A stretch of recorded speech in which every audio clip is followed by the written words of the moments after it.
Hello everyone, it is Karina with Karina Loves to Plan. Thank you for joining me in my little corner of the internet where I discuss all things planners, fountain pens, and fountain pen inks. And I'm just showing you a little snippet of inks 1 through 5 and 6 through 10 for 15 inks 30 days. And now we're going into inks 11 through 15. So I will be swatching in my Hobonichi A5 notebook. I'll also be doing some swatches in my Hobonichi A6 Hone and doing some doodles as well. Let's get started. Ink 11 or day 11, no, ink 11, pen and ink pairing 11, goodness gracious. Pen and ink pairing 11 is going to be my Heinz Penco in the Texas Orchid. Why do I never remember that? And I have it inked with Sailor Manyo Azuki. So what I'm going to do is I'm going to take my Browse ornament nib, making sure that that's dipped in there, and then I'm going to write the number 11. I feel like I have a lot more control over this ornament nib than I did with the speedball, but then again, that's just me. I really love the ornament nibs for swatching. I think it's a really calming practice for me, but also it does hold so much ink. And there's just something so soothing about watching the ink go back and forth, just like so. Lovely. And then I have this inked, like I said, in my Texas Orchid from Heinz Penco. So the ink is Sailor Manyo Azuki. And this is my Heinz Penco in the Model K because that's my favorite. And this is in the Texas Orchid, and it has an extra fine nib. Of course it's an extra fine nib. Of course it is. So now I'll be using my paintbrush here to paint the ink onto the different papers. So the first paper is going to be the Tomoe River paper. I'm already loving that pink. And then we've got Rhodia, Midori, Aroful. Add a little bit more to that one there. And then along the bottom we have Onion Skin. I really love the texture of Onion Skin. Then Yamamoto Bank and Bank. I love being able to see the different ways that the ink reacts to the different papers. I don't write with all of these. I do all of my journaling and planning really in the Tomoe River paper, but I always love being able to see the reactions that the paper has to the ink. So then I'm going to do my, do I want to do it on this side or this side? Yeah, let's do my little rose here. And my rose is really a series of C curves that start with light pressure, heavy pressure, light pressure, light pressure, heavy pressure, light pressure. Now I taught this class actually at the Pacific Northwest Pen Show, and I have seen some of the roses that some of the participants in that class did, and they are amazing. And it's such a great way to use your ink because we have more than enough ink to last us a few lifetimes. So why not paint with it? Because then you could really see the characteristics of the shading in that. Beautiful. Today's pattern, I think it's just gonna be triangles, and I'm gonna do them in like the bottom half and then the following row. I don't know, actually. We'll see. Or maybe I'll just do this pattern all the way through. But I do like just the the repetition, that it doesn't have to be perfect. And then when you look at the pattern when it's all done, there's something so satisfying about seeing all these little shapes that you've created, but also all the ink that you use. Seeing all these little shapes in one big picture. But it's like coloring on a very minute scale. And no, my triangles are not perfect. My shapes are never going to be perfect. My lines are never going to be perfectly straight. And that's okay. The point of this is just to use your pens, use your inks, and have fun with it. But also for me, there's something so meditative about this practice that I just enjoy. I love it. Yeah, I've learned how to not worry about the perfect straight lines. And there is the finished doodle for the Sailor Manya Azuki. But also look at the way that Sailor Manya Azuki dried. It's so much lighter and almost it feels pinker, whereas it's going to seem more coral on the Midori paper because of the cream paper. But I really like how light it looks here, and then just how much more saturated it looks on the onion skin paper. Really, really interesting. But I have really enjoyed being able to create these little triangles on the page. The pen and the ink together make a really great combination in terms of flow. So I didn't have any issues with flow. I wish more shading showed on this, but I just love the overall effect of that. I enjoyed this combination. There were no hard starts. It had good flow out of this smooth, extra fine nib, and it really was a lovely pairing. So I gave the ink a 9, the flow a 9, and the comfort level of the Model K a 9. This was a really fun pen to use, but also, I mean, just look at how gorgeous this resin is from Heinz Pen Co. So that is Sailor Manya Azuki with my Heinz Pen Co. Model K Texas Orchid. Pen and ink pairing number 12, we have Ferris Wheel Press Oyster Hour in my Esterbrook Esty Coffee Monsters Co. So I'm just going to take a little bit of this ink here and place some on my ornament nib. Oh, I love this ink. It's a beautiful brown.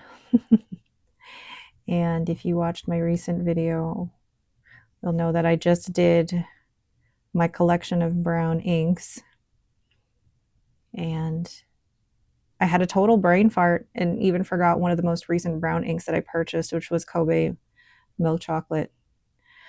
Oh, well, that's okay. But this is a beautiful light brown, which at one point I thought was going to be too light for writing with, but it's actually been, I've written with this combination a few times and I already really like the two together. So we have Ferris Wheel Press Oyster Hour, goodness, spelled correctly, in my Esterbrook Esty collaboration with the Coffee Monsters Co. And this has, of course, an extra fine nib. It just feels fitting that I'm using my Coffee Monsters Co. Esterbrook Esty, and then I've got my Coffee Monsters Co. clip there. So I'm going to paint this onto the Tomoe River paper. Gorgeous. Then the Midori. I'm always curious, especially inks like this that you feel like are so neutral, how these react to the different papers. Because I've seen some different inks that are brown, but the combination of inks used to create this tone of brown is really interesting. You can already see in the Midori paper how there's that chromo shading that's happening. There's some green or grayish shading along the edges. Really interesting. I love that. So let's go ahead then and paint this lovely rose. And again, the practice of painting the rose, it's pretty, but I also really love how it brings out the shading in each of the inks in a way that you're not always able to see when you're just writing with the pen and ink combination. With painting the rose, you can get, it's like a different way of ink swatching. And I really like this technique. It's not my technique, it's something that I've learned from other watercolor artists on YouTube. So pretty. I wasn't sure what pattern I wanted to do, but I just decided let's do something simple and let's do the squares, because this will show off a lot of the ink property as well with all of the shading that's happening. But also squares they're never going to be perfect, but they're still a great way to use up pen and ink combination. But also I love being able to do these when I'm listening to an audiobook or sitting in a meeting that I really need to pay attention to everything, but it's easier for me to pay attention if I'm doing these doodles. It's like I need to be busy with my hands in order to be able to focus on the Zoom meeting that I'm in. Anyone else like that? It's meditative, but it also helps me focus, interestingly enough. And when the ink dries, you can see all those different shading properties. All it is squares, but it's such a great way to use your pens and inks. And there is the finished doodle for Ferris Wheel Press Oyster Hour. Look at the shading that's happening here with some of the spaces. You can see how some areas are a little bit more saturated than others. And I really like this tone of brown. When I first tried it a couple of years ago, it was really light. I was almost afraid of using it. But now if you get it in a really good flowing pen, it works really, really well. And you can also see the way that it chromo shades as well. There's a little bit of green and gray in the chromo shading that's happening there. Really, really interesting color. It looks more grayish brown on the Aerofil and definitely looks like it's got a little bit more orange or coral on the Midori paper.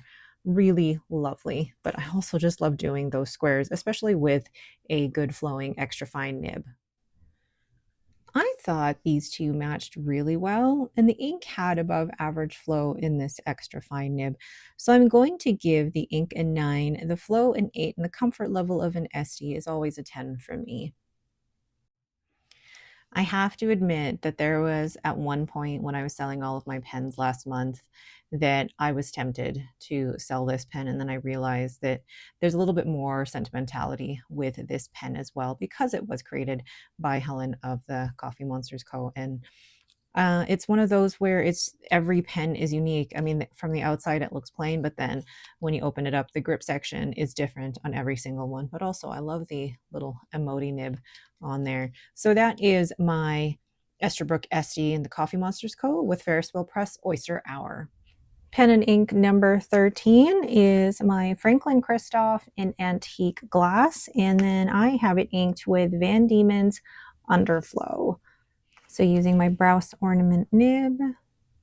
Oh, there's a lot of ink in there. It's amazing how much that nib can hold.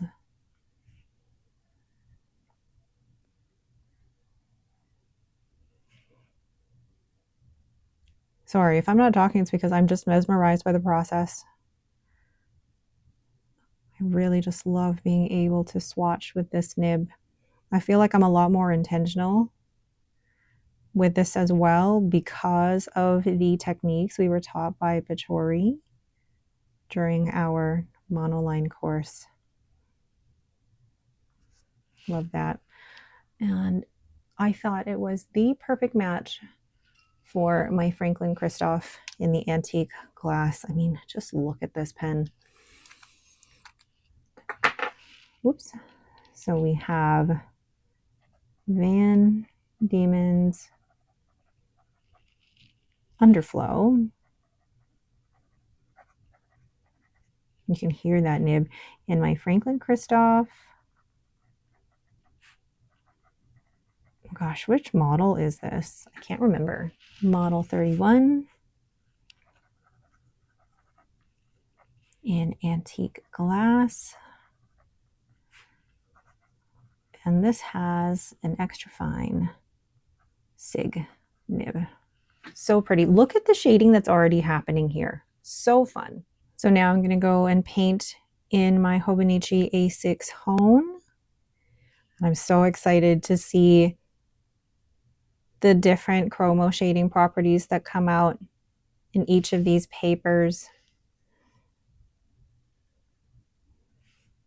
I can already see some pink coming out as well. Look at that. If you look at the Tamoy River paper, you can see some purple coming out there too. Really pretty. So then I'm going to go ahead and paint my rose down here at the bottom. I always find the chromo shading inks so fun to paint with. They definitely don't act like regular watercolor paints, but then it's a whole other medium that you have to learn. But I love painting with watercolor or with ink. Goodness gracious. Look at that. Just look at how that's drying already. So fun. So I'm going to take advantage of the extra fine SIG nib that's on here to do the pattern. And I think I'm just going to do just the straight lines across. And then the lines going down. So really making use of the nib. Oh, that's so fun. I love the slicey feel of the SIG nib or the cursive smooth italic. It's definitely different from, regular feedback or scratchiness, but there's a sliciness that is just so satisfying with this specific grind. Oh, you could just feel it on the paper. And I don't know why, I don't normally like feedback. Like I love my buttery smooth Pilot nibs, but there's something about a really well done SIG nib or cursive smooth italic that is just so satisfying. And that sliciness.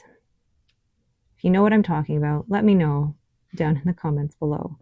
And if you've never tried it, highly recommend, if you can get to a pen show or if you can try out specialty nib grinds, give this a try. I love it. And there is the doodle finished for Van Diemen's Underflow. I forgot to write the name up here, but I will do. I really loved being able to do this doodle to really take advantage of that extra fine SIG nib. So the SIG nib will have the thinner horizontal strokes and then the broader vertical strokes. So it's like a cursive smooth italic, but also there's something about being able to feel the sliciness of the nib on the paper. And I don't mean sliciness like it's going to rip the paper in half, but sliciness in terms of there's a sharpness to being able to do the horizontal line. And then you can really feel the surface area of the nib on the paper when you do the downstrokes as well. Really interesting. But look at this ink, like the different purple chromo shading here, and how it looks. It looks more blue on the Aerofil paper and a little bit more teal on the Onion, Yamamoto Bank, and the Bang papers. What a beautiful, beautiful ink. Loved this pairing. I thought this extra fine Sig nib really showed the shading of the ink, and this was just fun to reach for and to use. So I gave the ink a 9 because it's just gorgeous, the flow a 9, and the comfort level of the Model 31 a 9. What a fun pairing. But I also just love, like, I'm not really into transparent pens too much, but I really love the antique glass look of this. But also, I thought this was a great pairing because you could really see the ink through here, and it's just so fun to watch it slosh around. So that is my Franklin Christoph Model 31 in antique glass with Van Diemen's Underflow. Okay, ink number 14. We have Sailor and Ancora Rainy Day ink. This was sent to me by Pen. So we'll go ahead and paint this in my Hobonichi A6 Hone. So this is on the Tomoe River paper. I feel like there's a hint of like a purple undertone to this, or maybe it's just me. And one of the reasons why I love swatching on the different papers is just that chemical reaction between paper and the ink. And I was never interested in that before fountain pens, but now I'm like, yes, I want to see all the different pen and ink, or the paper and paper and ink reactions. Oh my gosh. I'm doing this after work, so my ability to say words is pretty diminished by the time I get to 6 o'clock at night. But doing this is also part of my self-care at the end of the day. Oh, I love that rose. Love it. All right, so for my, I say quick doodle, these aren't always quick. I'm trying to figure out what to do here. So I'm thinking I'm just going to do kind of a leaf pattern similar to what I've done before, because this is an extra, well, they're all extra fine nibs, but this one feels like it's a little crisper.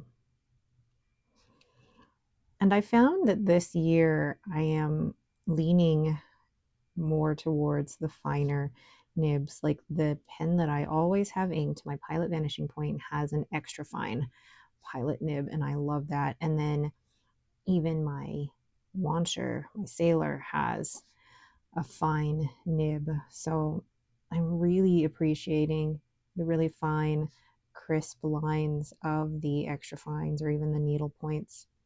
And I mean, my tiny writing can handle it, but also for doodles like this, where you're concentrating on the line rather than filling a shape, this is where I really appreciate those finer, crisp nibs to create the more intentional, finer lines. They're never going to be perfect, as my doodles never are, but they just make it more fun. This was a really fun doodle to complete. I love that it starts on a row with just leaves, and then when it looks finished, there's circles and different patterns that you can see. So I really, really love that. And I thought this ink had really great flow. There were no hard starts to it and no difficulties in the extra fine nib in this whatsoever. But looking at this blue, I really like the way that it looks on the onion skin, the Yamamoto bank, and the bank, that kind of sky gray blue. And then it looks a little bit more saturated or darker on the Aerofil. Definitely looks more teal, but again, that's attributed to the cream Midori paper. And look at the way that it looks on the Tomoe River paper. Beautiful ink. I don't normally go for blue inks, but this pairing was actually enjoyable. The ink is pretty, it's got lovely shading, and it has great flow. The ink I gave an 8. The flow of the ink I gave a 9, and the comfort level of the pen I gave a 9. Again, really one of my most unique pens, and this acrylic is not one you find very, very often, but I love how it just looks like different areas or different sections of land and sea and things that you would find in the ocean and on land. I love it so, so much. So that is my Hogtown Pen Swansea in Impressionist 1 with Sailor Ancora Rainy Day ink. Ink 15 and the last of this series. We have an ink that unfortunately is no longer in production by Pilot, but I was able to find this at a retailer in Calgary. This is Pilot Iroshizuku Kiri Same, and I have it inked in my Pilot Kakuno in the Mataromi Brown, although I feel like this was most recently released in or at Atlas Stationers, and there's a different name for it. I'll put this up on the screen, but I wanted to pair the two together. And actually, somebody commented on my last video about the new Pilot Kakunos that I got. And I think, oops, I've got the ink everywhere, and I didn't mean to do that. But what somebody said was that in Japan, this particular what do we call this particular colorway is supposed to be gray, but somehow the translation to English is now brown, which is definitely not brown. So then ink number 15, and I don't normally go for gray inks, but I purchased this at the suggestion of someone when trying to create the Inaho dupe. And I thought, well, if I've purchased a bottle, I might as well ink it up and use it. And I thought this was the perfect pen to be able to use it in. So let's clean off my nib here. And we have Pilot, oh gosh, this writes like butter. Pilot Iroshizuku, Kirisami, and this is in my Pilot Kakuno, Mataromi Brown, and it has a fine nib. Gorgeous. So now I'll go ahead and paint in my Hobonichi A6 Hone, and it's getting harder and harder to paint on this side of the book because it's so thick. But I think it's better that I do the paint swatches on this side and then do the doodles on the right side just to make it easier for me. I can't wait to see the different shading, if any, that pops up here. So then let's go ahead and do my rose.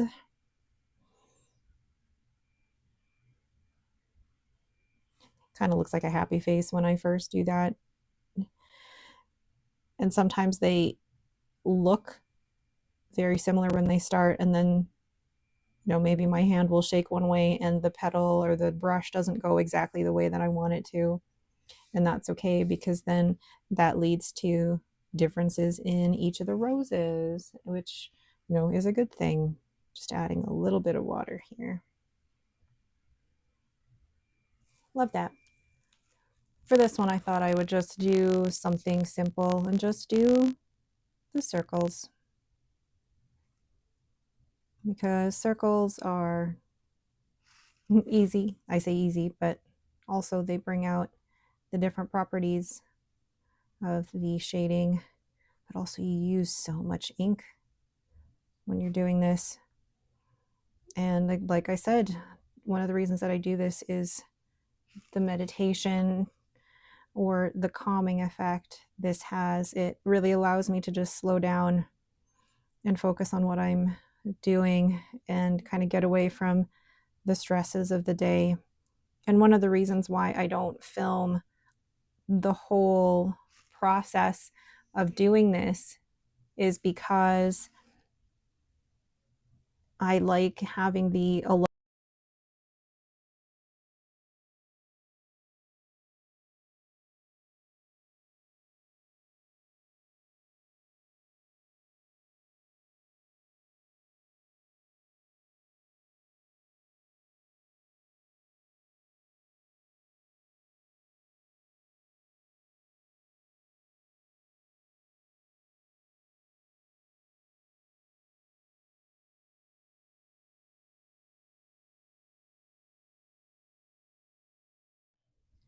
And there are the finished circles with Kirisame. This was actually really, really fun to do with the fine nib on the Pilot Kakuno. And my husband was actually watching me do this, and he's like, how do you even do that? And it really is just the same motion of outlining the outside and then kind of doing the swirl in to fill it in. And I don't even fill them in all the way. I like being able to see the white areas in there as well. And then looking at the Kirisame on all of the different papers, it's interesting that I can see a little bit of pink happening on the Midori paper here, but then it really is consistent throughout all of the other papers as well. Maybe a tiny bit of chromo shading happening on the Tomoe River paper, but otherwise it's really a good, consistent gray ink. I have loved using the Pilot Kakuno with a Pilot ink. These two were a lovely pairing, and I don't even say that about gray inks too often. So I gave the ink an 8, the flow a 9, and the comfort level of the Kakuno, or Kakuno, a 9. I am so glad I purchased the 3 Pilot Kakuno pens, the Madarome series. So this one, when I looked at it on Atlas's website, it's named Nimbus Gray.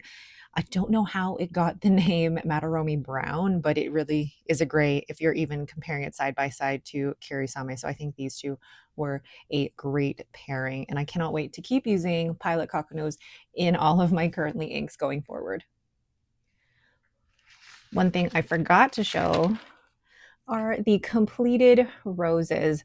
I love being able to show off all the roses once they're all done. So this is inks 1 through 5, inks 6 through 10, and then inks 11 through 15. And it's just so nice to see them in a grid like this. So there are the pen and ink pairings 11 through 15 for 15 inks over 30 days. And it's been really fun doing this for the last couple of months, but I think I'm actually going to take a break from it for November. I'm I feel like sometimes I get into a project, go really, really deep down into a rabbit hole and really get into it. And then sometimes I forget to take a rest. So I'm probably not going to be doing 15 inks over 30 days in November, but may take it up again in December. So I will have a currently inked and a progress update for November, but not 15 inks over 30 days. So which one out of these was your favorite? I don't know, there wasn't really a pairing here that I didn't like. I really liked all the inks that were here. I loved the different combinations. So there isn't one that stands out that I really didn't enjoy, but it's also hard to pick a favorite because they were all enjoyable for their own reasons. This is me basically like copping out and saying I can't pick a favorite because I loved them all. All right, that is it for me. Thank you all so much for watching. If you have any questions, please leave them down below. Otherwise, thank you so much for watching and have yourselves a great day.